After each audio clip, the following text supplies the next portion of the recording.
My dad and stepmom tried to take my home, but a secret in my basement changed everything. Hello, read it.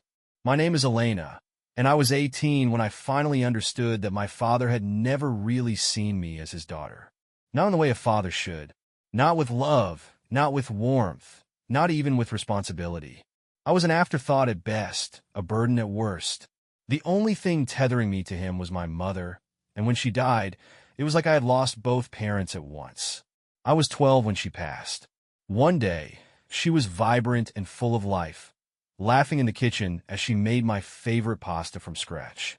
The next, she was coughing up blood, too weak to stand.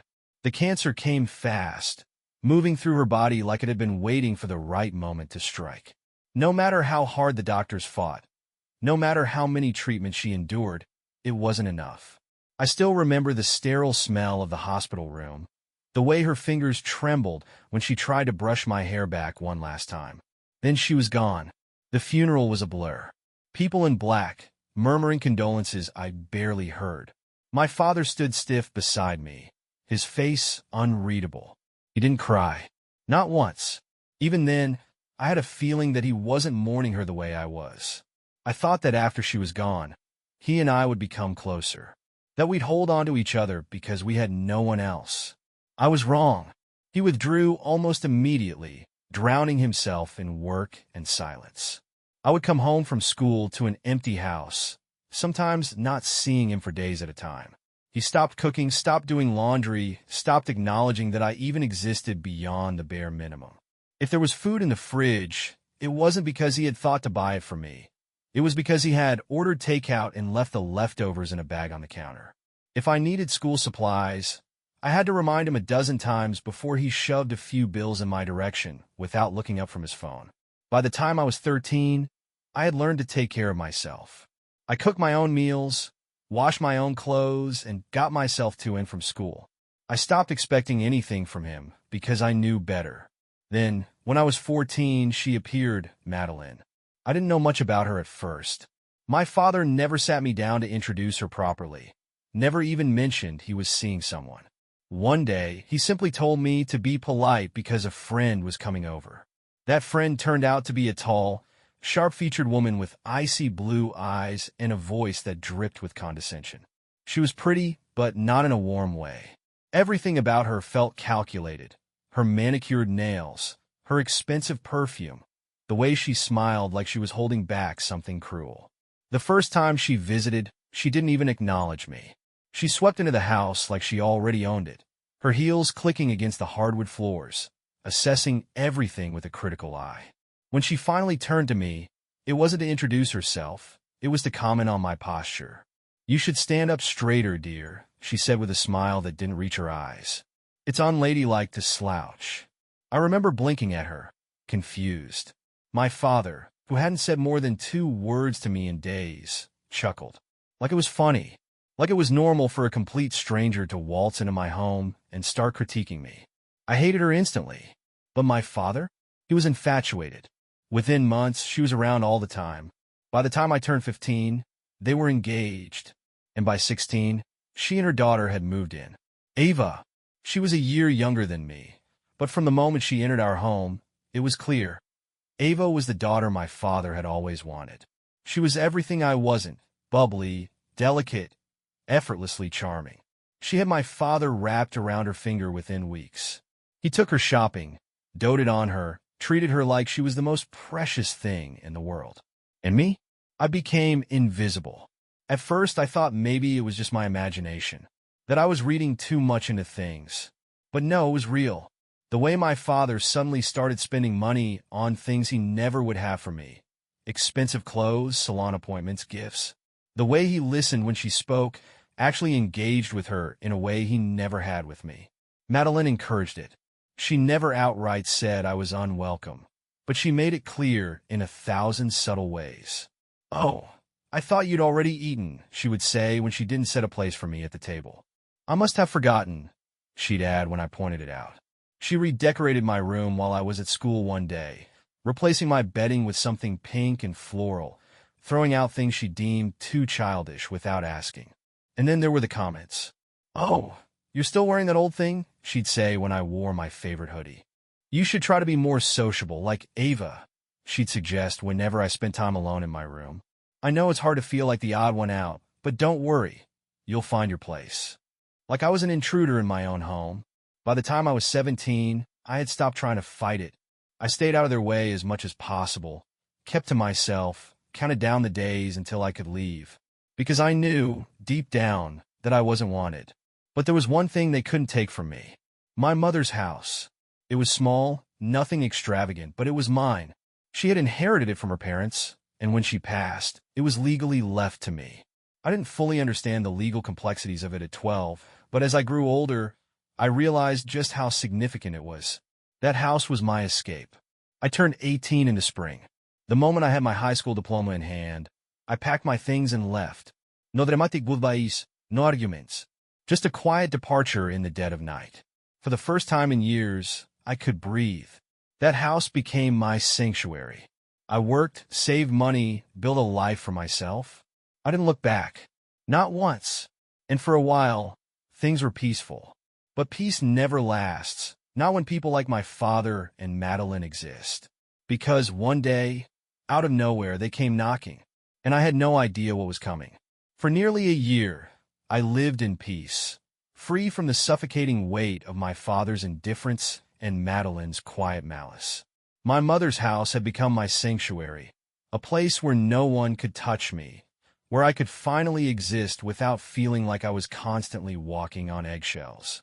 The silence was liberating, a stark contrast to the years I had spent drowning in the background noise of a home that had never really been mine. I threw myself into my new life with a kind of quiet determination, savoring the independence that came with every small victory. Every meal I cooked in my own kitchen felt like reclaiming a piece of myself. Every bill I paid, every new skill I taught myself, every hour spent working at the small bookstore in town. It all reminded me that I was no longer that invisible girl, the one who had spent years waiting for a father's approval that would never come. The town I lived in was small, the kind of place where people noticed when someone new settled in. At first, I had been wary of the attention, and used to the way neighbors would wave when they passed or strike up conversations in the checkout line. I wasn't sure how to respond to kindness that wasn't conditional, that wasn't laced with unspoken expectations. But over time, I let my guard down, if only a little. I learned the names of the elderly couple who lived next door, who would occasionally leave fresh vegetables from their garden on my doorstep without a word. I became familiar with the barista at the coffee shop down the street, who always seemed to remember my order even when I barely remembered it myself. It was a quiet life, unremarkable in many ways, but it was mine. Then one evening the knock came. At first I thought I had imagined it. I wasn't expecting anyone, and my neighbors usually called ahead if they needed something. But when the sound came again, soft, deliberate, insistent, I felt a chill crawl up my spine. A part of me already knew. Still, when I opened the door, the sight of Madeline standing on my porch sent a jolt through me, as if the past had suddenly clawed its way into the present. She looked out of place against the worn wooden steps and the chipped paint of the doorframe, her carefully curated appearance at odds with the modest home that had been my refuge. She was exactly as I remembered her, poised, calculating, every detail of her appearance designed for maximum effect. Her blonde hair was styled in loose waves, her expensive perfume lingering in the air between us. The smile she wore was one I had seen 1,000 times before, the kind that was meant to disarm, to lull people into a false sense of security before the knife was slipped between their ribs. She didn't speak right away. She simply stood there, waiting, as if expecting me to be the one to break the silence. When I didn't, she tilted her head slightly, as if assessing me, and let out a soft sigh that was meant to convey disappointment. I didn't move. Behind her, parked by the curb, was a familiar black car. My father was behind the wheel, his posture rigid, his hands gripping the steering wheel tightly enough that I could see the tension in his knuckles even from a distance. He wasn't looking at me. He wasn't looking at anything at all. He just sat there, silent, like he wanted to be anywhere but here. The sight of him stirred nothing in me. Madeline, however, was undeterred. Her expression shifted into something that was meant to resemble concern, though I had seen her wear enough masks over the years to know when it was just another performance. Her voice, when she finally spoke, was the same carefully controlled tone she had always used with me, sweet on the surface, but laced with something else beneath it. She told me that they had been worried, that I had cut myself off from them too abruptly. She made a show of pretending that my absence had been felt, as if the silence I had left behind had been anything more than a relief to them. She spoke about family, about how important it was to maintain bonds, about how they had missed me. It was a well-rehearsed lie, but I had spent too many years deciphering the subtext behind her words to be fooled. She hadn't come to check on me. She hadn't come because she missed me. She had come because she wanted something, and whatever it was important enough that she had managed to drag my father along, even if he was too much of a coward to step out of the car himself. I kept my expression unreadable, unwilling to give her the reaction she was looking for. I let her speak, let her try to weave whatever story she had come up with, and when she was done, I simply stood there, waiting.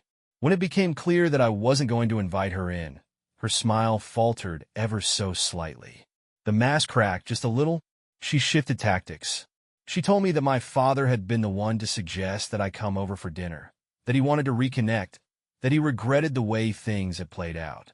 She made it sound like an olive branch, like an opportunity for reconciliation. It was almost laughable.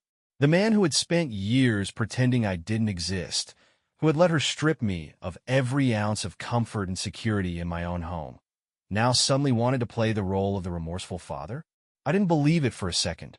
I could see it for what it was: manipulation, a carefully orchestrated move designed to soften me up before whatever real reason they had for being here was revealed. Still, I didn't react. I stood there until she realized I wasn't going to entertain whatever game she was playing. I watched as she adjusted her expression, smoothing away the irritation that had flickered across her face when her initial attempt failed. She told me that if I changed my mind, I knew where to find them. Then, without another word, she turned and walked back to the car, her heels clicking against the pavement. I closed the door before she had even reached it. The lock clicked into place with a finality that felt satisfying in a way I couldn't explain. I stood in the silence of my home for a long time, my heart still steady, my breathing calm. But deep down, I knew that this wasn't the end of it. Madeline had never been the type to give up easily. If she had come all this way, if she had gone through the trouble of dragging my father along with her, then whatever she wanted wasn't something she would just walk away from. It was a matter of time, and I had no idea what was coming next. The days following Madeline's visit were quiet. Too quiet. It was the kind of silence that didn't feel natural, the kind that stretched on just a little too long, as if something was waiting just beyond the surface, watching, calculating its next move. At first, I tried to convince myself that I was overthinking it, that maybe, against all odds, Madeline had accepted my unspoken rejection and decided to leave me alone. Maybe her visit had been nothing more than a fleeting attempt at manipulation, a final effort to pull me back into a life I had already left behind. But deep down, I knew better. Madeline had never been the type to let things go. She was patient, methodical, always playing the long game. And if she had gone through the trouble of seeking me out after all this time, of standing on my porch with her carefully crafted mask of concern, then whatever she wanted wasn't something she was willing to give up on so easily. The first sign that something was wrong came 3 days after her visit. I had been sorting through some old boxes in the attic, trying to make use of the space, when I heard the mailbox rattle. It was late afternoon, the sun dipping low in the sky, casting long shadows across the yard. I barely paid attention at first, assuming it was just the usual junk mail or a bill. But when I stepped outside and pulled open the mailbox, a chill ran down my spine. There was only one thing inside: an envelope. Thick, expensive paper, the kind that didn't belong in a town like this. No return address. No stamp. Just my name written across the front in careful, looping letters. I hesitated before opening it, a strange sense of dread settling in my stomach. Inside was a single sheet of paper. "We need to talk. There are things you don't know. You won't like what's coming. Call me." At the bottom, neatly typed, was a phone number. No name, no explanation, but I didn't need one. I knew exactly who had sent it. I stood there for a long time, the paper trembling slightly between my fingers, as if my body already understood something my mind hadn't caught up to yet. I didn't call. Instead, I shoved the letter into a drawer and tried to push it from my mind, telling myself that it was nothing, that she was just trying to unnerve me, to bait me into reaching out. But then, things escalated. It started with the car. At first, I didn't think much of it. A black sedan parked down the street, close enough to see my house, but not close enough to be obvious. I assumed it belonged to a neighbor, maybe a guest visiting someone nearby. But then I started noticing it more often, always in the same spot, always at the same time in the evening, lingering for an hour or two before disappearing into the night. One evening, I stepped outside and stood on my porch, staring at it. It didn't move. The windows were tinted too dark to see inside, but I could feel the weight of someone watching me. I went back inside and locked every door. Then other things started happening. I would wake up in the morning to find my trash cans overturned, their contents spilled across the driveway, as if someone had been searching through them. Small noises in the night. Footsteps near my windows, the faint rustling of movement just beyond the edge of the yard. One night, I woke to the sound of my door handle rattling. At first, I thought I had imagined it, my mind twisting the silence into something sinister. But then it happened again, slow, deliberate. The sound of metal scraping against metal, as if someone was testing the lock, seeing if it would give. I stayed frozen in bed, my heart hammering in my chest. By the time I gathered the courage to get up and check, the porch was empty. But there on the welcome mat was a single photograph. The edges were worn, the colors slightly faded, but I recognized it instantly. It was a picture of my mother. She looked younger, maybe in her 20s, smiling at the camera with an expression so full of life that it made my chest ache. But it wasn't the image itself that made my stomach twist. It was what had been scrawled across the bottom in black ink. You don't know the truth. The handwriting was different from the letter.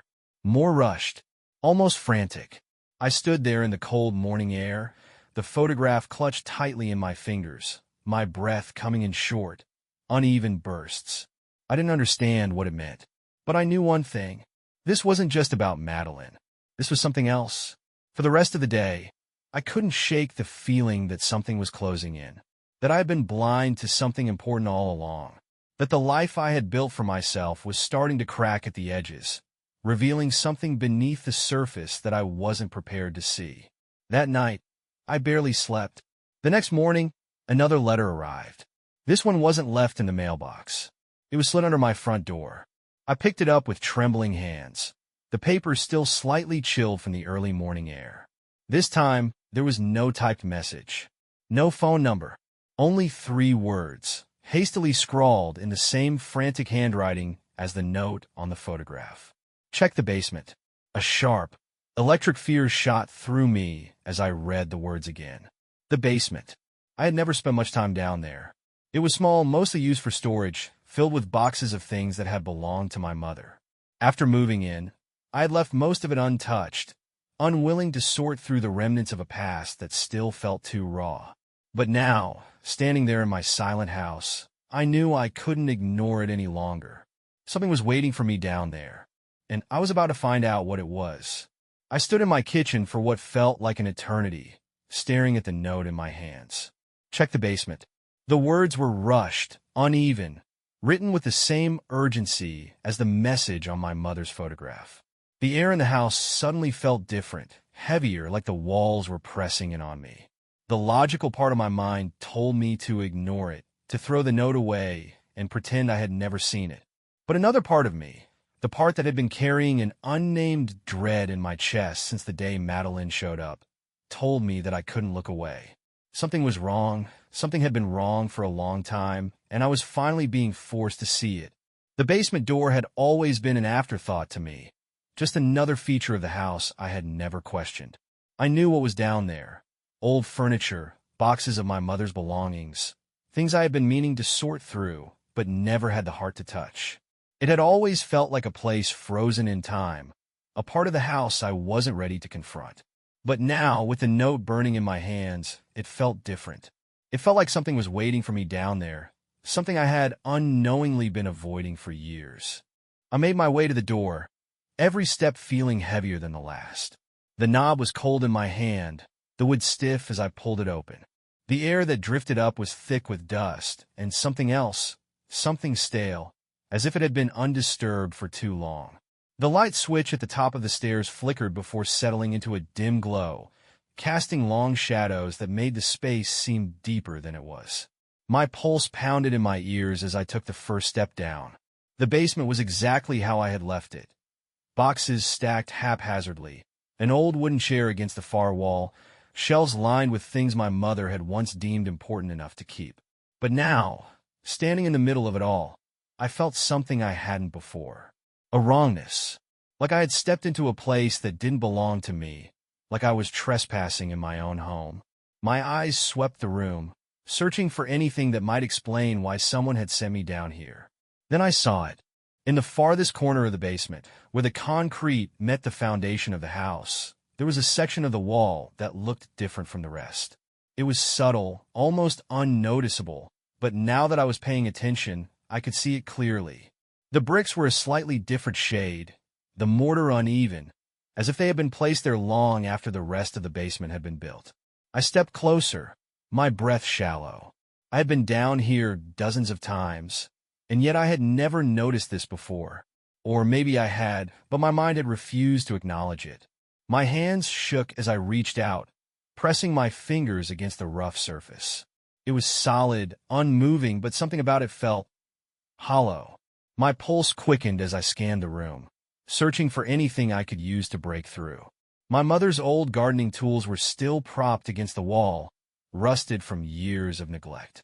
I grabbed a small hand shovel, gripping the handle so tightly my knuckles turned white. The first strike barely made a dent, but the second sent a small cloud of dust into the air. I kept going, chipping away at the brittle mortar, each swing more desperate than the last. Then suddenly the bricks gave way. A small hole appeared, just large enough to see through. My breath caught in my throat. There was something behind this wall. I dropped the shovel and leaned in, peering through the opening. At first, all I could see was darkness, the space beyond the bricks shrouded in shadow. Then, as my eyes adjusted, the outline of something solid came into view. I stumbled back, my breath catching in my throat. There was a door hidden behind the wall. My mind struggled to make sense of it. A door, behind a wall that had no reason to be there. A part of my house that had been deliberately concealed. I didn't understand. I didn't want to understand. But I couldn't stop myself from moving forward. I reached out and pushed against the remaining bricks, feeling them shift under my weight. One by one, they tumbled away, revealing more of the hidden doorway. The handle was old, tarnished with time, but when I gripped it and twisted, it turned easily. The door swung open with a groan, revealing a narrow passageway beyond. The air that seeped out was thick and damp, carrying a smell that made my stomach churn. The walls were lined with old wooden beams, the floor uneven, as if it had been hastily carved out of the foundation. My heart pounded so hard I could feel it in my throat, but I forced myself to move forward, stepping into the darkness. The passage wasn't long. Within a few steps, I reached the end, where another small room opened up before me. And that was when I saw it. A single wooden chair sat in the center of the room, its surface worn and splintered. The walls were lined with old newspapers, their edges curled and yellowed with age. And on the far side of the room, barely visible in the dim light, there was a metal filing cabinet, its drawers slightly ajar. My hands trembled as I stepped closer. The newspapers were brittle beneath my fingertips, the ink faded but still legible. My eyes scanned the headlines, my breath catching as I realized what I was looking at. They were all about my mother. Articles about her career, her family, even small personal details that no one outside of our home should have known. Some of them were torn in places, as if they had been read over and over again. My stomach twisted as I turned to the filing cabinet, my fingers hovering over the handle before finally pulling it open. Inside were stacks of folders, each labeled with a name. Some I recognized, others I didn't. My mother's name was at the front, her file thicker than the rest. My hands shook as I flipped it open, There were documents, old letters, even medical records that I had never seen before. And then, near the bottom, there was a photograph. It was a picture of my mother, taken years before I was born. She was standing beside a man I didn't recognize, her expression serious, almost wary. But it was the writing on the back of the photo that made my blood run cold. She knew too much. A wave of nausea rolled through me as I staggered back. None of this made sense. Who had kept all of this? Why had it been hidden beneath my house? And why had someone, whoever had sent me the note, wanted me to find it? The walls felt like they were closing in on me, the air suddenly too thick to breathe. I had come down here searching for answers, but all I had found were more questions. And somewhere, deep in the back of my mind, I knew one thing with absolute certainty. This wasn't over. Not even close. The air in the hidden room was thick, pressing against my skin like something alive, something watching. The old newspapers, the metal filing cabinet filled with records that had no business being here. None of it made sense. My mother's name, her face in those photographs, the ominous words scribbled across the back. She knew too much. But knew too much about what? What had she been involved in? And why was all of this buried in the basement of the house she had left to me? A deep sense of unease curled in my stomach. The rational part of me wanted to run, to leave the past buried the way it had been for years. But I had come too far. There was no turning back now. I reached for the stack of documents again, forcing my trembling fingers to sift through the papers. Bank statements, phone records, old receipts, all linked to my mother. And then, near the bottom, a small bundle of letters, yellowed with age, tied together with a piece of twine. I untied the knot with careful hands, my breath catching in my throat as I read the first few lines. They weren't written to my mother. They were written by her. The first letter was dated nearly 2 decades ago. The words were smudged in places, written in hurried strokes, but the message was clear. I don't know how much time I have left. If something happens to me, know that I tried to stop it. Know that I tried to protect her. I inhaled sharply. Her. The letters were addressed to no one in particular, but as I read further, the truth began to settle over me like a suffocating weight. She had been afraid of something, afraid of someone. She had been gathering evidence, keeping records, documenting something she had never told me, something that had gotten her killed. My mother hadn't just died of cancer. That was the lie I had been fed my entire life, the one I had never questioned. But now, holding her words in my hands, I knew the truth. Or at least enough of it. She hadn't died. She had been silenced. A deep, numbing horror crept up my spine. I was still trying to process the weight of it all when I heard it. A noise. Not from inside the room. From upstairs. My body went rigid. The sound of slow, deliberate footsteps echoed from the floor above. The creak of the wooden boards groaning under someone's weight. Someone was in the house. A jolt of adrenaline shot through me. My mind raced through the possibilities. Had I left the door unlocked? Had someone been watching me this entire time, waiting for me to uncover what was buried beneath my own home? The basement suddenly felt smaller, like a trap. I couldn't stay down here, but I couldn't go upstairs either. I was cornered. The footsteps grew louder. Then they stopped. Silence stretched thick and suffocating. And then, a voice. Low. Measured. My father's. I know you're down there, Elena. Every muscle in my body locked. My father. Here. In my house. But why? How had he even gotten inside? Had he taken my keys while I was sleeping? Had he been watching me this entire time, waiting for the moment I would uncover the truth? A deep, cold realization settled over me. He wasn't here by accident. He had known what was in this basement. He had known all along. I didn't respond. My breath came in shallow, controlled exhales as I forced myself to think. My father had never come here before. Not once in the entire time I had been living in this house. And now, after all this time, he was here standing just above me, his voice eerily calm. This wasn't a coincidence. A sharp knock sounded against the basement door. Come upstairs, Elena. Let's talk. The way he said it, level, patient, like he was coaxing a scared animal out of hiding, sent ice through my veins. I could feel it in my bones. If I went upstairs, I wasn't coming back down. I had to get out. Slowly, silently. I crept toward the side of the basement where a small window sat near the ceiling. It wasn't big, but I could squeeze through if I had to. My hands trembled as I reached for the latch, trying to lift it without making a sound. Then I heard the basement door creak open. I moved faster. The window fought against me, rusted from years of disuse. I gritted my teeth, using every ounce of strength to push it open. Footsteps. Closer now. He was coming down the stairs. With a final shove, the window slid open.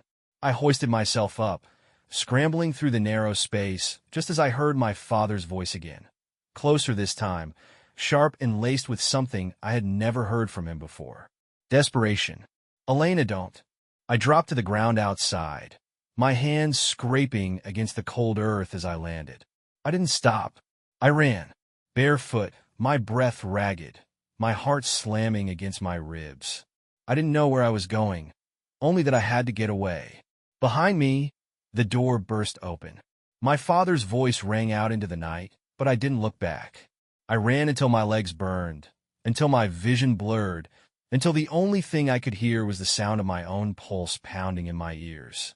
By the time I finally stopped, I was miles away from my house. I collapsed onto the side of the road, gasping for air. My hands were shaking so badly that I could barely reach for my phone. But I had no choice. I had to call someone, anyone. With trembling fingers, I dialed the first number that came to mind. It wasn't the police. It wasn't a friend. It was the number from the letter, the one Madeline had sent me. She answered on the first ring. Her voice was quiet, almost expectant. I told you this wasn't over. For the first time in my life, I agreed with her.